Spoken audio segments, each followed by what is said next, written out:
Monday. That's the day she chose. She always had a way of choosing the most mundane day to do something that would rearrange the ground you're standing on. She didn't slam the door when she left that morning. Didn't yell. Didn't cry. She packed 2 tiny suitcases, one Paw Patrol themed, the other blue with cartoon rockets, and zipped them up like she was just going to the park. Mason was still brushing his teeth when she told me they were going for a week-long reset, and Liam was already strapped in the car, headphones on, watching some YouTube Kids show he'd seen 100 times before. I asked her if she wanted me to grab snacks for the road, and she didn't even respond. Just kept checking her phone. The last thing she said before getting into the car was, "Try not to make this weird, Brandon." That phrase. Try not to make this weird. Like it wasn't already unraveling. Like I was the one turning something simple into something dramatic. She drove off without looking in the rearview. No wave. No nothing. The silence in the house that followed wasn't new.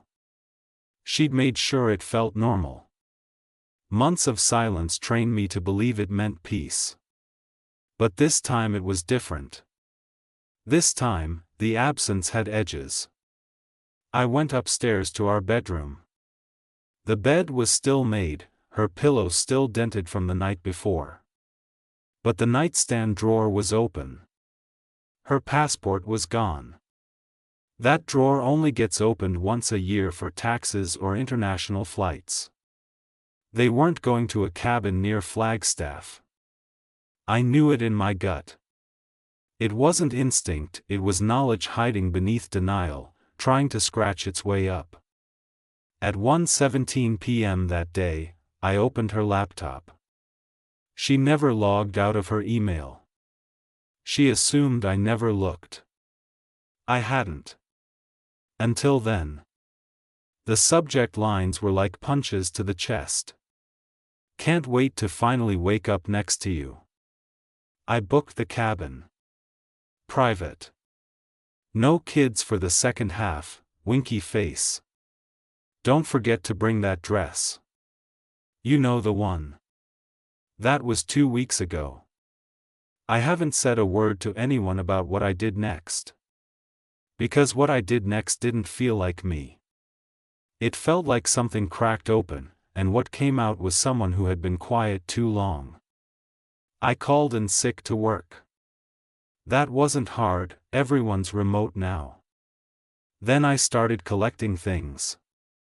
Bank statements, receipts, calendar invites. I went to the place the cabin was listed under. Found the exact one in Sedona, thanks to an auto-filled Google Maps search from her account. A cabin with panoramic views, a spa tub, and, ideal for romantic escapes, in the listing. I didn't drive there. I didn't show up in a rage. I didn't call and scream. I did worse. I called my attorney. The next 48 hours were a blur of paperwork, instructions, frozen accounts, and calls to a private investigator I had no business knowing how to find but somehow did. I wasn't just reacting, I was strategizing. I wasn't losing my family. I was documenting the theft in real time. Because that's what this was. She didn't just cheat. She took the 2 people I love more than anything and used them as cover to play house with someone else. She told my youngest to pack his teddy bear so she could go lie in a king-sized bed with Jason from her Pilates class. The kids. That's what gets me. Every time. They didn't ask for any of this. They didn't know they were props in a fantasy she built behind my back. They don't know that their mother wasn't with a friend or at a retreat. They don't know that the man who handed them juice boxes that morning was being erased, one smiling Instagram caption at a time. She posted, too. That's how brazen she was. A photo of the mountains. Caption, healing in progress. There were 2 wine glasses. Only one visible hand. Hers. No kids. No mention of them. No mention of me. You think you know how you'll feel when it happens to you. You think you'll explode, or cry, or call your friends in a panic. But I didn't. I just sat down in the chair by the window and stared out at the street, the place where their car had disappeared. I didn't cry. I didn't move. I just stared until it got dark. By the time she came back, she didn't know what I'd already done. And I was ready for every lie she'd rehearsed on the way home. She walked through the front door like it was any other Thursday. Keys jingling, flip-flops slapping the tile. Sunglasses still on her face even though the sun was nearly down. The boys ran in first, Mason shouting something about a squirrel they saw, Liam holding a new toy drone he clearly didn't leave with. I was sitting at the kitchen table. Just sitting. Not pretending to read, not holding a drink, just waiting. She saw me and paused for half a second too long. "Hey," she said casually. "We're back." Her tone was syrupy. Measured. Practiced. She was wearing a thin tank top I'd never seen before and a smile that didn't match her eyes. Jason's smile, probably. The kind you give someone when you've already replaced them in your mind. "Trip was good?" I asked, voice flat. "The boys had fun. Right, guys?" She looked down at them but didn't wait for an answer. She walked past me into the kitchen like she needed distance immediately. I waited. She opened the fridge. Shut it again. Then turned. "You're being weird," she said. There it was. Her move. Always accuse before being accused. Always reach for control before it slips out of her hands. "Where'd you guys really go, Steph?" I asked. She blinked. Just once. That was all. But her whole face changed. "What? You didn't go to Flagstaff? You weren't with any friends? You weren't with your sister? You were in Sedona? In a romantic cabin? With Jason?" She stood there. Silent. And I swear, for a moment, I saw her calculating. She didn't look shocked. Didn't deny it immediately. No gasps, no tears, no outrage. She was thinking. "How long have you been reading my emails?" she asked, dead serious. Not "that's not true." Not "how could you think that?" Not even "you're crazy." "How long," she repeated, "have you been snooping through my stuff?" That was it. That was her defense. Not to dispute what I knew, but to attack how I found out. I stood up slowly. "So it's true," I said. She shrugged. Actually shrugged. "You're acting like I killed someone."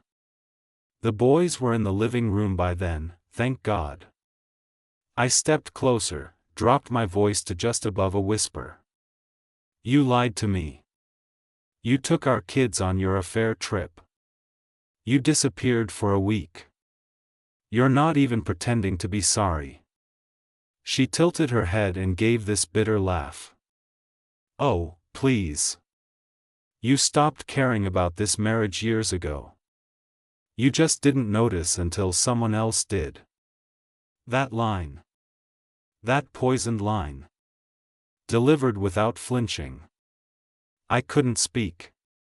My jaw clenched so hard it hurt. Every version of me that wanted to yell, to scream, to beg, fell away. All I could do was stare at the person I used to love and wonder where the hell she'd gone. I've already spoken to a lawyer, I said finally. You'll be hearing from mine tomorrow. That got her attention. The fake calm slipped, just for a second. Her eyebrows lifted, lips parted. What? She said, almost laughing again. You're not sleeping here tonight, I added. She started pacing, arms crossed, and then her voice turned sharp. You think you're gonna take my kids away from me because I needed something you refused to give for years? There are kids, I snapped. And you didn't need something. You wanted someone else. That's different. And it's not just what you did, it's how you did it. You don't take your children on a lie. She didn't deny it anymore. She didn't even try. You can play the saint all you want, she spat. But you were never really here. Not in a way that mattered. That's when I knew this wasn't just cheating. It was demolition. Intentional. She hadn't fallen into someone's arms by accident. She'd been slowly unbuilding this house for years while I kept trying to hang paintings. I didn't respond. She grabbed a bag, slammed drawers, packed fast. No apology. No explanation. No attempt to fix a single thing. At the door, she turned around one last time and said, "You'll regret pushing me like this." But the truth is, I already regretted not seeing her clearly sooner. Because once you see someone's true face, you can't unsee it. The house was quieter than it had ever been. After she left that night, with her clothes hastily stuffed in the duffel she once used for yoga, the kids were asleep upstairs. And I sat alone in the living room, lights off, phone untouched. There were no texts from her, no apologies, no explanations. Just silence. Not the peaceful kind. The kind that howls. I didn't sleep. Not because I couldn't, but because I didn't want to. There's a strange feeling that comes when the lie collapses completely. You don't cry. You don't scream. You sit there surrounded by all the moments that suddenly make sense, and every one of them feels like a splinter in your skin. I replayed them all. The night she came home at 3 a.m. and said her car battery died. The time she canceled our anniversary dinner last minute, because of a migraine, but had fresh makeup on when I got home. The Christmas morning when she was distant and twitchy, then disappeared into the bathroom for 20 minutes with her phone. I used to think I was paranoid. Now I realize I was just resisting the truth. The next morning, I got the boys ready for school by myself. They asked where Mommy was.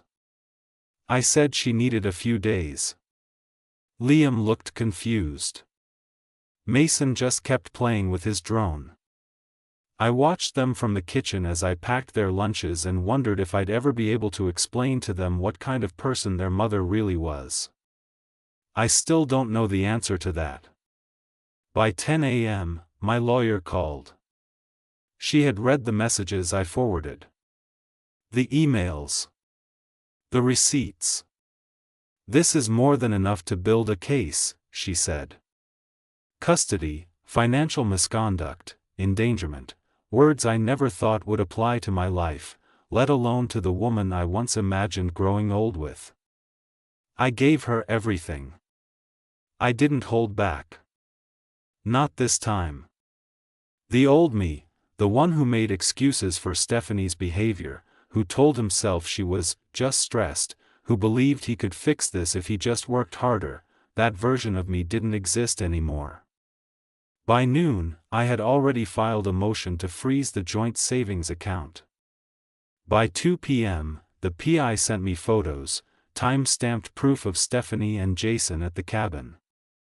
Lounging on a deck chair. Her legs across his lap. The kids nowhere in sight. She'd left them in a separate room while she played out her weekend romance. I wasn't shocked. Just numb. Later that day, I got a message from her. We need to talk. Not in front of the kids. No apology. No remorse. Just a cold directive. I didn't reply. But that night, when she came back to pick up some of her things, we did talk. And it wasn't the conversation she thought we were going to have. She knocked like a stranger. I opened the door, and there she was. Dressed up again. Makeup too perfect. Not a hair out of place. I could tell she thought she could charm her way back into control. Can we be civil? She asked, crossing her arms. I've been nothing but civil, I said. But if you're here for some kind of truce, you're wasting your time. I want to talk about what's best for the boys, she said. That part almost made me laugh. You mean now that you've used them as cover to sneak off with your boyfriend? I asked, quietly but deliberately. She rolled her eyes. Don't be dramatic. I walked to the table, picked up the folder my lawyer gave me, and dropped it in front of her. Inside, evidence, timelines, proof. Everything laid out in sterile, irrefutable black and white. She flipped through it and didn't even blink. So you're going to weaponize the legal system now, she said. Over what? One mistake? It wasn't one mistake, I said. It was calculated. Repeated. You planned it. Lied. Involved the kids. Then came back like nothing happened. She tossed the folder on the table. You've always been so obsessed with appearances, she sneered. Maybe if you'd paid half this much attention to me before, I wouldn't have needed someone else. That was it. The last string. I didn't yell. I didn't argue. I just nodded slowly and said, then you'll have plenty of time to enjoy each other while I make sure the kids stay somewhere stable. Her face shifted. For the first time, something behind her eyes cracked. Not regret. Not guilt. Just fear. Realization. She wasn't in control anymore. You can't just erase me, she said, voice shaking slightly. No, I said. You did that to yourself. She left without another word. I stood at the doorway long after her car was gone, the cold wind slipping in around me. And I didn't feel victory. Just clarity. It's strange how quickly the human mind recalibrates. One day, you're sharing a bed with someone, thinking about what movie to watch or what to cook for dinner. The next, you're mentally separating bank accounts and documenting conversations for court. And every normal thing, every object in your house, turns into a reminder of what's been rotting beneath the surface. Stephanie didn't contact me the next day. No apology. No explanation. Just silence again. But Jason did. Yeah. Jason. He messaged me. From a burner account. I didn't recognize the name at first, just the smug little profile picture of a mountain trail. The message read, maybe if you'd treated her better, she wouldn't have needed to find happiness somewhere else. Grow up, man. I stared at that sentence for what felt like a year. He actually believed he was the hero in all this. He thought he rescued her. That I was the villain. That's what she must have told him, some story about the cold, inattentive husband while she quietly suffered in silence. I didn't reply. I forwarded it to my attorney. That night, Liam had a nightmare. He came into my room around 2 a.m., half asleep, asking if Mommy was mad at him. I sat him on the bed, heart cracking, and asked him why he thought that. She didn't say goodbye, he mumbled. I wanted to lie. I wanted to say she was just tired. Or busy. Or anything that would shield him from the ugly truth. But I couldn't. Not fully. Mommy's going through something, I said slowly. And it's not your fault. She loves you and Mason. That's not going to change. But things between Mommy and Daddy are going to be different now. He didn't say much after that. Just curled up under the blanket next to me and fell back asleep. I didn't sleep again. I watched him breathing, wondering how much damage she'd done already. Wondering how much more would come. The next morning, I called her. For the first time since she'd left. She picked up on the third ring. What? She snapped. We need to talk about custody. Mediation's being scheduled. You'll get the notice soon. You think I'm going to let you take my kids away from me? Her voice was already rising. I'm not taking them, I said. I'm protecting them. Her laugh was sharp. Mean. You're using them. As leverage. Because you're bitter. That's pathetic. No, I said. What's pathetic is dragging two innocent boys into your mess. Lying to them. Lying to me. And thinking you can spin it like I'm the one who's unstable. You're blowing up our family because of one mistake, she said again, this time more forcefully, like repetition might rewrite reality. It wasn't one mistake, I repeated. It was a double life. She hung up. That weekend, my lawyer filed for temporary full custody. The court approved it, pending formal mediation. It turns out, judges don't love it when a parent vanishes with the kids on a trip that turns out to be a romantic vacation with a lover. Especially when there's proof the kids were left alone for hours while Mommy was in the hot tub. Stephanie tried to spin it, of course. She told her friends I was punishing her for being unhappy. That I never listened. That I manipulated the system to get back at her. Suddenly, I was the controlling ex, the emotionally distant father, the guy who cared more about being right than about his kids. But she underestimated one thing, the truth. It stacks. It builds. Quietly. Slowly. Until it becomes undeniable. I wasn't perfect. I worked long hours. I missed signs. I trusted her too much. But I never lied. I never abandoned my kids. I never used them as props in an affair I was too cowardly to admit. She did. The people who matter saw it. The lawyers saw it. The court saw it. And now, the narrative she'd built so carefully, this fairy tale where she was the misunderstood wife chasing joy, was unraveling at the seams. One thread at a time. The day of the mediation hearing, Stephanie showed up 15 minutes late. She walked in wearing a white blouse like it was some kind of purity shield. Oversized sunglasses still on her face even though we were indoors, and that same smug tilt to her chin I used to mistake for confidence. Jason wasn't with her, thank God, but I could tell she had rehearsed everything. Her stride was dramatic. Her sighs were perfectly timed.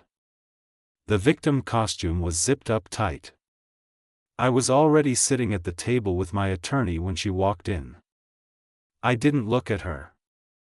I didn't need to.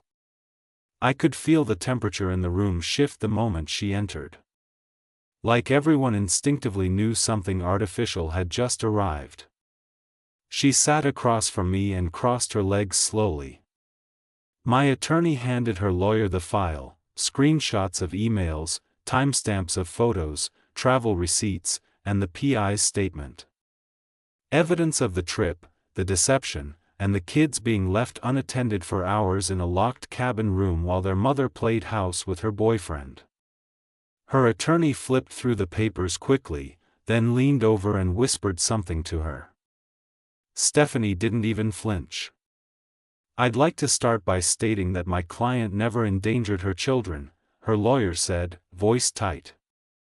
"Yes, she was in Sedona. But the children were safe. Supervised. Federal. There was no neglect." "No neglect?" I said, finally looking up. "She brought a man they didn't even know on a family trip and then left them alone for hours while she was with him. That's not just neglect. That's exploitation." Stephanie turned to me then. The mask cracked, just a little. "They were asleep," she said coolly. "It wasn't like I left them in the woods." There was an audible pause. Even her own lawyer blinked slowly, probably calculating how fast this could go sideways. "Let's stay focused," the mediator said quickly. The conversation shifted to custody. My attorney spoke first, requested full physical custody, shared legal, limited visitation for Stephanie until further review, with child psychologist assessments included. Stephanie scoffed. Actually scoffed. "This is insane. I'm their mother. You can't just erase me." "No one's erasing you," I said quietly. "But there are consequences. You don't get to disappear into a fantasy and expect nothing to change." She shook her head, bitter smile curling. "So this is about punishment?" "No," I said. "It's about protection." She leaned back, crossed her arms, and said to the room, "He's doing this because I don't want him anymore." And that was the moment I realized, she still didn't get it. She thought this was about ego. About control. About revenge. She didn't understand that it wasn't about us anymore. Not really. It was about the boys. About the promises we made to raise them in a safe, stable home. Promises she shattered when she drove them up a mountain and used them as a cover story for a weekend affair. Her lawyer tried to pivot. "Ms. Carter has always been the primary caregiver. Because I worked full-time to support all of us," I cut in. "And I trusted her to protect them." Stephanie's eyes were burning holes into me, but I kept my voice steady. I had to. The mediator ended the session with a temporary agreement, would retain full custody for now. She would have supervised visitation, pending a psychological evaluation. Mediation would resume after the holidays. On the way out, she passed me in the hallway. She stopped for a second. Looked me straight in the eyes and said, "You think you've won, but this isn't over." I didn't answer. Because I wasn't trying to win. I was trying to survive. But something shifted that day. Not in the courts. Not in the custody terms. In me. I stopped grieving the woman I married. She was gone. Replaced by someone unrecognizable. Someone who could lie to her own children's faces and still feel entitled to sympathy. Someone who'd rather weaponize her pain than acknowledge the damage she'd caused. And for the first time in months, I felt something I hadn't in a long time. Clarity. The supervised visit started the following week. They were held at a small, sterile office building downtown, in a child-friendly space with two bright walls and furniture that looked like it had been dragged out of a preschool. The place was quiet, except for the occasional cartoon playing low on a wall-mounted TV and the hum of cheap fluorescent lights. It smelled like disinfectant and old crayons. Liam didn't understand why he couldn't go home with her. Mason didn't ask. He just held my hand tighter when we arrived. Stephanie was already inside when we walked in. She stood up when she saw them, smiled wide like nothing had happened, like this wasn't court-mandated, like she hadn't been gone for days without a single word to her own children. "Mason. Baby," she said, crouching down, arms open. "Come here, sweetheart." He didn't move. Liam walked over first, slowly, like he wasn't sure if he was allowed to. She hugged him tightly, kissed his hair, then reached out for Mason again. He hesitated. Looked up at me. "It's okay," I whispered, kneeling beside him. "You can go." He let go of my hand but didn't run to her. He walked over, quiet, and stood stiffly while she pulled him into a hug. I watched from the glass panel in the door, heart stuck somewhere between fury and heartbreak. The visits were short, 45 minutes. I stayed outside, pacing the hallway, listening for anything through the thin walls. And when it was over, they came back out, looking confused. Like they weren't sure what any of this meant. Like their world had split down the middle and no one had explained how to walk on the crack. Stephanie barely looked at me as she left. No small talk. No apology. Just a quick flick of her sunglasses onto her face and a quiet, "Bye, boys." Then she was gone again. This went on twice a week. During one of the visits, Mason drew a picture. I found it in his backpack later that night. It was our house, square, with a roof too big, and 4 stick figures outside. Me. Him. Liam. And someone with an X over their head. I asked him about it. "That's Mommy," he said. "She's not here now." He didn't say it with anger. Just quiet confusion. And it hit harder than if he'd screamed. I started taking them to a child therapist shortly after. Not to influence them, not to weaponize anything, but because I could feel the weight they were carrying. It was too much. Too complex. They needed a space that wasn't tainted by courtroom words and overheard phone calls. The therapist was gentle. Young. Kind. And she didn't look at me like I was some broken man trying to hold it together with duct tape and court orders. She talked to the boys. Listened. Gave them tools to express what they couldn't yet explain. Meanwhile, Stephanie tried every tactic she could think of to claw back ground. She filed a motion to reverse the custody arrangement. Claimed the kids were emotionally manipulated by me. Her lawyer tried to spin it like I was creating a false narrative about the trip.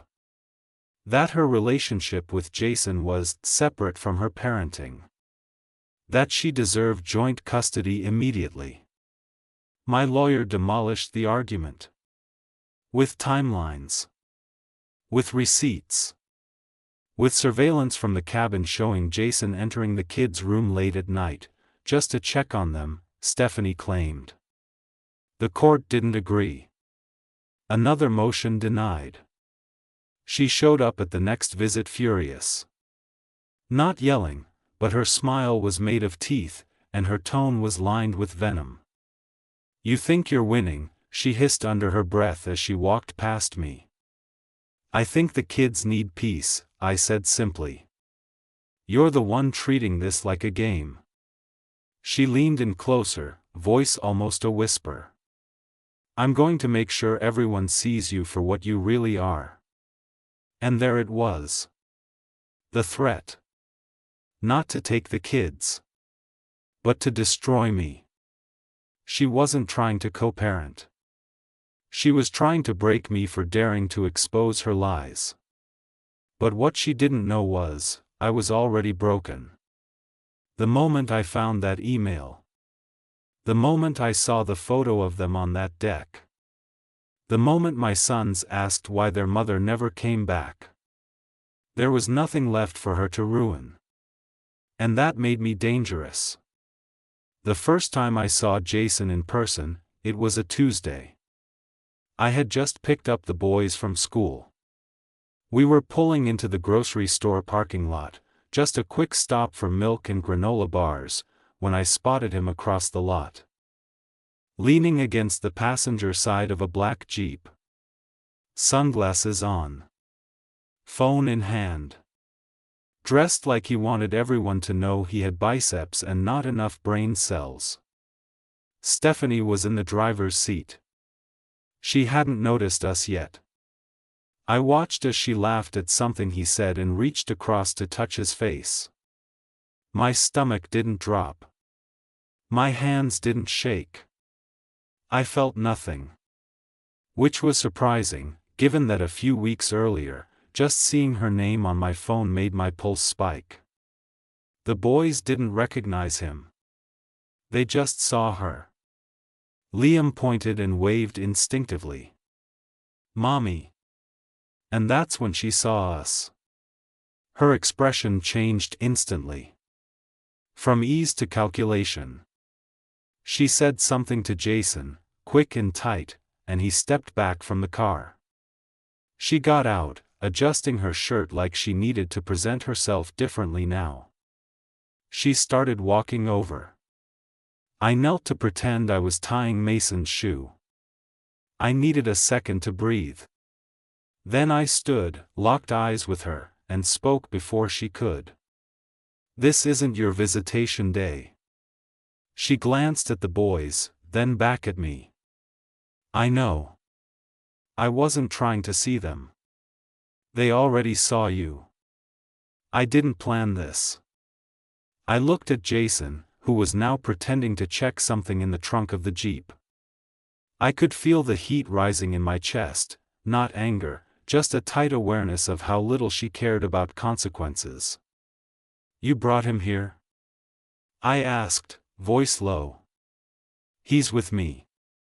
"Not with them." "You think they can tell the difference?" Her face hardened. "They're kids, Brandon. They'll get used to it."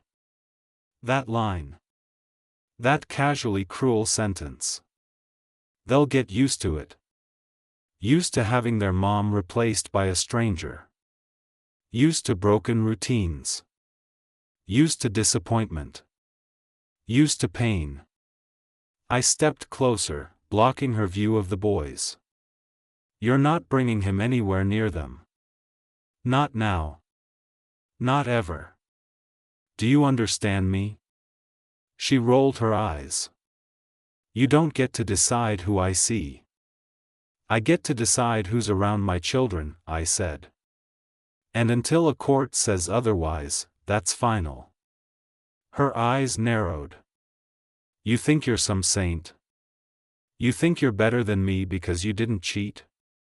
"No," I said. "I know I'm better because I didn't lie.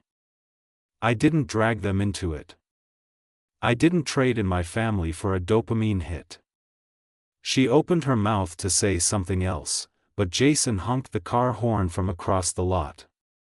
She turned sharply and walked back without another word. The boys asked why Mommy didn't say hi. I lied. She had to go somewhere, Bud.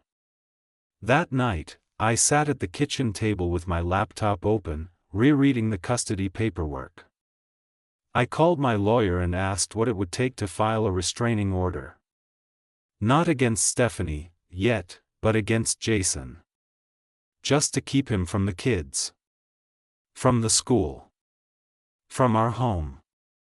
She told me we'd need more than a parking lot run-in. We'd need proof of threat. Danger. Something tangible. But I had a feeling that was coming. Because Stephanie wasn't backing off. She was escalating. That weekend, she posted a photo on social media. A family photo. Her, Jason, and our sons. At a park. during her supervised visit. I stared at it in disbelief. It had only been up for 20 minutes before someone sent it to me. I saved the screenshot and called the visitation center immediately. They confirmed, she snuck the photo. Jason wasn't allowed there. She had broken protocol. Again. And still, she smiled in the photo like she'd won something. Like she was proud of what she'd done. The next hearing was only 10 days away. And she had no idea that every step she took was leading her deeper into a hole she wouldn't be able to climb out of. 10 days passed like a countdown with a lit fuse. The moment Stephanie violated the supervised visitation rules by sneaking Jason into the park, and then had the audacity to post the photo publicly, I knew the game had changed. It wasn't about custody anymore. It wasn't about children, or fairness, or even the betrayal. It had become something else entirely. It had become about winning, to her. About control. About not losing face. But she was losing. Badly. And she was starting to unravel. The visitation center immediately suspended her sessions. They filed a written report, detailing how she manipulated the park monitor, how Jason had appeared suddenly, and how the children were photographed without permission. It was a clear breach of the court agreement. My attorney filed an emergency petition the same day. Stephanie called me that night. Not to apologize. To scream. "You're a monster," she hissed over the phone. "You're alienating me from my own children. You think I don't see what this is? You think I don't know what you're doing? You did this to yourself," I said calmly. "You keep breaking the rules. You keep putting them in situations they don't understand. You keep turning this into a circus. I'm their mother," she snapped. "And you're treating them like pawns." Then came the guilt trip. The panic. The cracks in her voice that almost sounded real. "You're not going to let them forget me, are you?" she asked, quieter. "You're not going to let them hate me?" I didn't answer right away. Not out of cruelty, because there was no right answer to that. They were already confused. Already scarred. I wasn't weaponizing them. But I also wasn't going to lie for her anymore. "You need to take responsibility," I said. "You don't get to keep breaking things and expect me to glue it all back together." She hung up. At the emergency hearing, she didn't show up. Her lawyer came alone, red-faced and rushed, claiming she had a family emergency. But we all knew she was ducking the fallout. She knew the evidence was airtight. There was no room left for spin. The judge granted my request, temporary suspension of all visitation privileges, supervised or not, until a full psychological evaluation was completed and reviewed. She'd also be required to attend parenting classes before reapplying for any contact. I should have felt relieved. Triumphant, even. But what I felt was exhaustion. Every victory was just a smaller piece of something I never asked to fight for in the first place. Every step forward was through mud. But then, something happened I didn't expect. Jason showed up at my house. It was 6:20 p.m. I'd just finished making grilled cheese for the boys. They were in the living room watching cartoons when the doorbell rang. I opened it and there he was. No smirk this time. No sunglasses. Just him, looking smaller than I expected up close. Nervous. Sweaty palms gripping the strap of a cheap leather messenger bag. "What do you want?" I asked without stepping aside. I didn't know," he said, stumbling over the words. I didn't know what she told you. About me. About the trip. About everything. I narrowed my eyes. Didn't know what? She told me you were divorced, he said. Said you were living apart. That you were barely speaking. She said it was all over. I didn't blink. I didn't move. She didn't say there were kids. I didn't meet them until that trip. She said they were staying with a friend. I didn't know they were even there.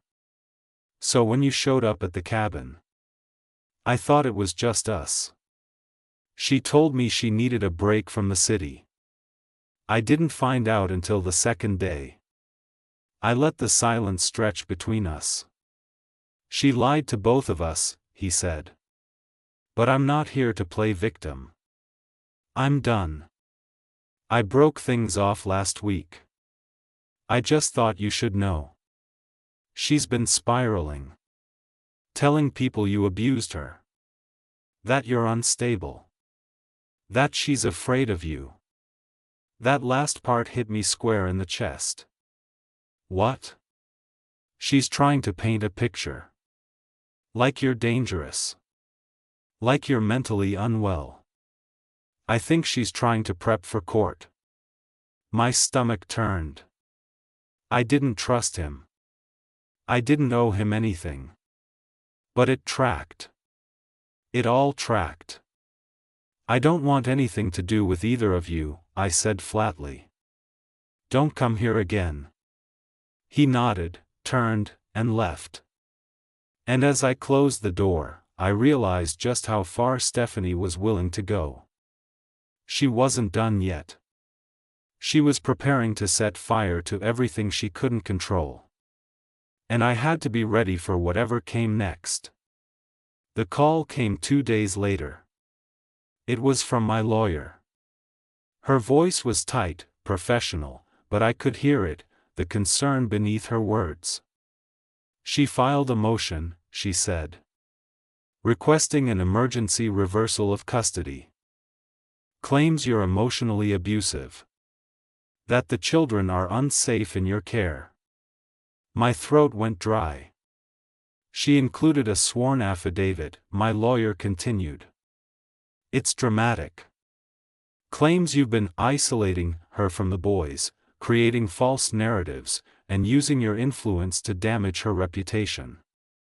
She's even requesting a temporary restraining order against you. I was quiet for a long time. She's trying to flip the board, I said finally.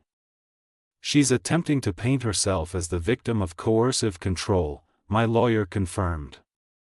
It's transparent, especially after the visitation violations, but we'll need to respond carefully. The irony of it all hit me like a wave. Stephanie, who disappeared with the kids on a fake family vacation to sleep with a man behind my back, was now claiming I was the danger. She hadn't just escalated. She'd detonated. My lawyer filed a counter-motion immediately. We included everything. The messages. The photos. The witness statements from the supervised visitation center.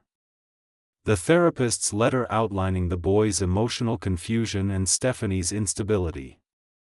Even Jason's brief, hesitant written testimony, confirming that she'd misled him and lied about our marriage status.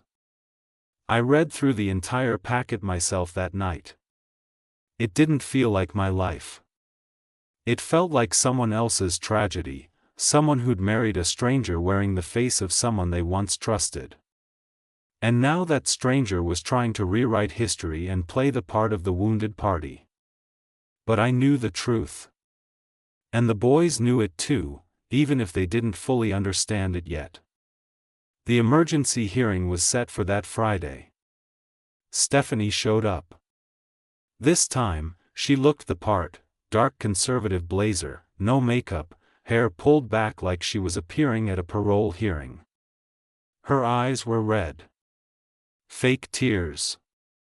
Her lawyer spoke first, painting me as a manipulator who had systematically alienated her from her children. He used words like gaslighting, emotional control, hostile environment. They referenced the fact that I hadn't allowed Stephanie to speak to the boys without legal oversight. That I was strategically isolating her and presenting an exaggerated narrative to poison the children's perception. When it was our turn, my attorney stood calmly. She was precise. Measured. Every counterpoint landed like a cold blade. She presented the receipts. The timeline. The broken visitation terms. The psychological manipulation. She read the therapist's letter aloud. But the moment that changed everything came when the judge looked directly at Stephanie and asked, "Why did you bring your romantic partner to a supervised visit with your children, after the court explicitly prohibited it?" Stephanie froze. Her mouth opened, but nothing came out. The judge continued. "You posted a photo of them together. You knowingly violated the court order. You ignored every boundary placed to ensure your children's emotional safety. And now you're claiming victimhood? That this is being done to you?" Silence. Her lawyer tried to step in, but the judge held up a hand. Then he looked at me. "Mr. Carter," he said, "you will retain full custody. Visitation will be suspended indefinitely until further review. Ms. Carter will be required to undergo a full psychological evaluation and parenting therapy before this court will hear further motions." Stephanie's head sank into her hands. She didn't cry. She didn't yell. She simply sat there, deflated. After the session, I gathered the boys from the waiting room. They were drawing on scrap paper. Liam handed me a picture, me, him, and Mason, standing in front of our house. This time, there were only 3 figures. I didn't ask where she went. I didn't need to. Because even if she was still fighting, even if she found some other tactic next, she had already lost what mattered most. Not the custody. Not the court's trust. But them. I woke up the morning after the final hearing to something I hadn't felt in months. Stillness. Not the heavy kind that sat on my chest in the weeks after she left. Not the silence filled with questions and suspicion. But actual stillness, like the house had finally stopped shaking. Like, for once, nothing was about to fall apart. The boys were asleep, both of them curled up in the same bed, Mason's foot hanging off the edge like it always did. Their faces were soft. Peaceful. Unbothered by the war that had raged just beyond their understanding. I stood in the doorway and watched them for a long time. That moment, quiet, unassuming, completely ordinary, was what I had fought for. Not vengeance. Not retribution. But this. A home where my kids could sleep without being lied to. A space where they didn't have to wonder what version of their mother would show up next. A life built on truth, however painful. Stephanie hasn't contacted me since the hearing. No calls. No emails. No desperate apologies or attempts to flip the story. I think she finally understood that the game was over. That the story she tried to write, the one where she was the victim, misunderstood and mistreated, collapsed under the weight of reality. She's not the woman I married. Maybe she never was. I've spent months replaying the beginning. Wondering when the shift happened. When the woman who once whispered, "I'll never leave you," started planning her exit. But now, I'm done asking. Some questions are anchors. They don't bring clarity, they just keep you stuck in the past. And I'm not stuck anymore. The kids ask about her less and less. Liam still draws her sometimes, usually standing off to the side. Mason doesn't mention her at all. I don't fill the silence. I let them feel whatever they feel. Because that's the only honest thing I can do. Be here. Be real. Let them grieve in their own time, in their own way. Sometimes I still think about what she said that night, right before she walked out with that duffel bag. You'll regret pushing me like this. I did. For a little while. I regretted trusting her. I regretted loving her. I regretted believing that loyalty would be enough to hold us together. But not anymore. Because now I see what I couldn't then. You don't lose when someone betrays you. You lose when you betray yourself by staying silent. I didn't stay silent. I protected my boys. I told the truth. I stood up, even when I was shaking. And in the end, she didn't break me. She revealed me. To myself. To who I really am. To what I'm willing to fight for. If anyone out there is reading this, wondering if they're crazy for having doubts, wondering if the pieces they're seeing are part of a bigger, darker picture, listen to your gut. Document everything. Protect your peace. And don't waste time trying to save someone who set the fire and handed you the bucket full of holes. The kids and I, we're going to be okay. Better than okay. Because